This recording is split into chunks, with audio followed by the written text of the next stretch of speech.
karjong apan cete pia bang Jisu nang ne arnam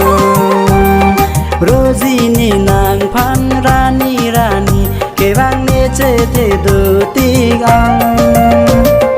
Mi karjong apan cete pia bang Jisu nang ne arnam Rosini nang pan rani rani ke bang ne cete do tigang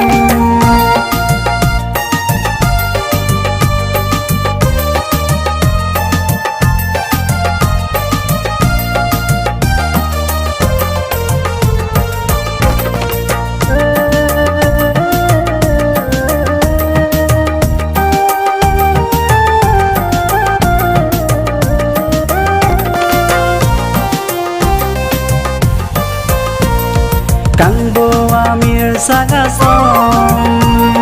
ne karjong ulu kong Kang tingar long me kripen si do bong Bon tanang niri ne pam Wang tu hadal ni dung ang Odong se niri kang Wang tu da ka the Karjong apan cete pia bang Jisu nang ne arnam Rosini nang pan rani rani ke bang ne cete do tigang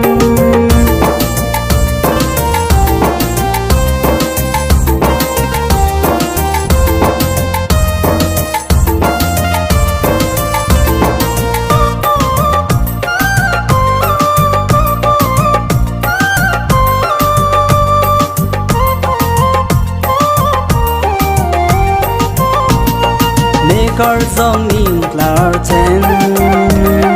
Ka the ang the glong pen Nang ni di kang ke open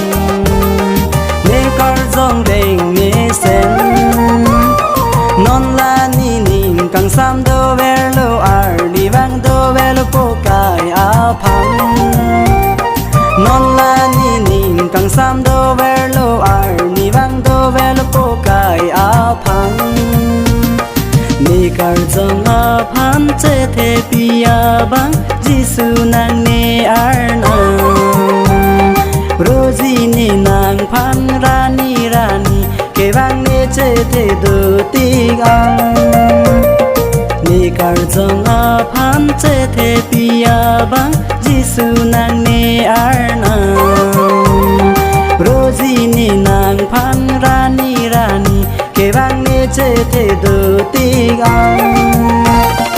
Rosini nang pan rani rani ke bang ne cete do tigang Ne cete do tigang